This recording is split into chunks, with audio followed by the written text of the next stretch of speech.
Good morning. It's day 3 at Shira 1 Camp at an elevation of 11,500 feet.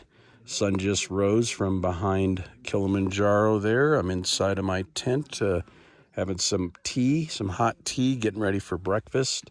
It's going to be a fabulous day hiking up to Moore Camp around a little over 13,000 feet. Just started day 3 of the Lemosho Route. July 2017, we passed up Harrison Ford, so I've been calling this the Harrison Ford Day ever since. And so you can see the camp back there behind me. If I turn around, you can see Bruce, and you can't really see Kilimanjaro. Let me see if I can, there we go, get the lighting a little bit better. And that's Kili, still quite a ways off in the distance. We're headed to Moore Camp today, and that'll get us above 13,000 feet. So it's going to be a great day. Not sure what this is, but it's definitely the brightest thing on this mountain. We're about 12,230 feet or so, still day 2. And this is about the starting elevation for a lot of the Colorado 14ers. So I've got about 7,000 more feet to go to get to the summit, so it's still several days off. Anyway, it's an absolutely gorgeous day, perfect temperatures, sunny, no rain, awesome day to be hiking in. Continuing on day 3, I love this part of the hike with the lichen hanging from these trees. We're still in the moorland climate zone, so the 3rd climate zone from the base. Forest, lower moorland, and moorland. So this part of the moorland, we have all this lichen hanging from these bushes, these shrubs on Mount Kilimanjaro. It's just spectacular. Greens and browns and yellows, all different shades in between, as you can see. Here's some more spectacular lichen, oranges and browns and light greens. Just spectacular. Bearded trees is what I call them. First sighting on this hike of the flower called Everlasting. Literally, you touch it, it feels like paper, and it lasts for a long, long time. Hence the common name, Everlasting. Usually you see white. This is a little unusual to see yellow like this. But it's a gorgeous plant, and we'll be seeing more and more of it as we go. Hey, I'm around 12,900 feet, and you can see the terrain has changed. The shrubs have shrunk. We have now entered the alpine desert zone of Kilimanjaro. So this is zone number 4 of the different climatic zones represented on the Earth, as well as all represented right here in Kilimanjaro. So you don't have to travel all over the world to witness and experience different climate zones. You can experience them all on the Clean Water Climb hike. How about that? Another great day. It's clouded up a bit, but that's typical in the late morning, early afternoon, and then things usually clear up in the evening again.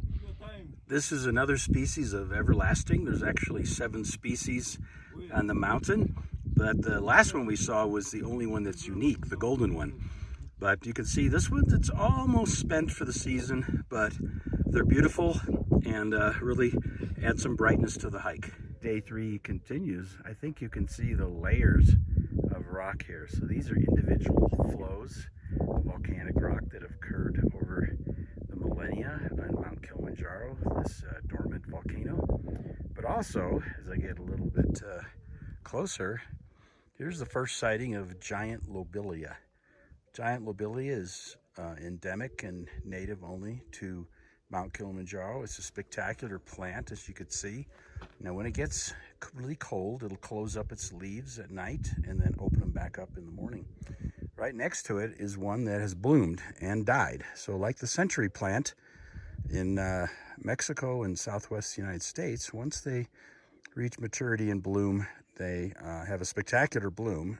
Maybe we'll see some that are a little fresher along the way, and then they die. But anyway, that's giant lobelia on Mount Kilimanjaro. I am at Moore Camp, end of day 3. Kilimanjaro is peeking out a little bit in the way far distance under those clouds. Can't see it all yet.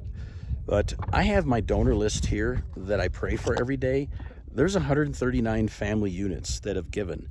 And with the names of some spouses and some children, there's 305 names on here. And I pray for every single one by name, all 305 every day, for protection from the coronavirus. But then many of you who I have thanked by email after your donations have messaged me after I asked what your specific prayer requests were. And these range from relationship restorations, surgery recovery, upcoming surgeries, dementia, challenges with kids, wanting more kids. And then I add one, salvation, to those I know who aren't saved. Need a job, a spouse's health, diabetes, tremors, trying to make a smooth move to another part of the country, terminal brain cancer, safe baby delivery, desire a spouse, autism healing, my daughter, depression healing, eye healing, a proper medical diagnosis.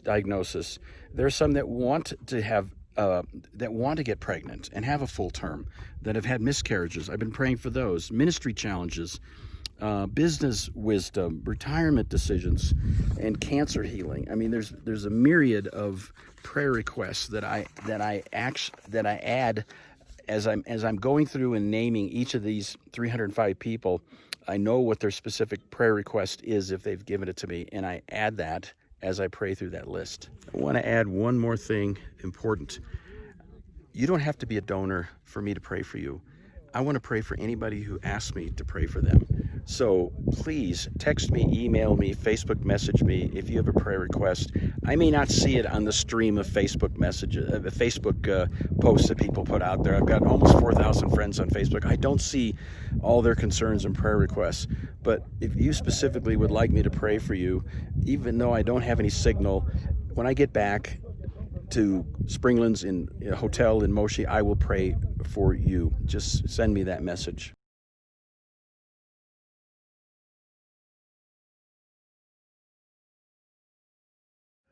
There's my tent. The guides and porters have just finished putting it up and putting my duffel bags in there with my gear. And they always take my extra pad and my sleeping bag out, and it's all ready to jump into when I get inside that tent.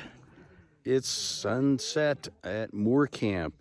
Another spectacular sunset on Kilimanjaro. Once you get above Camp 1, you start seeing these every day. It's absolutely incredible.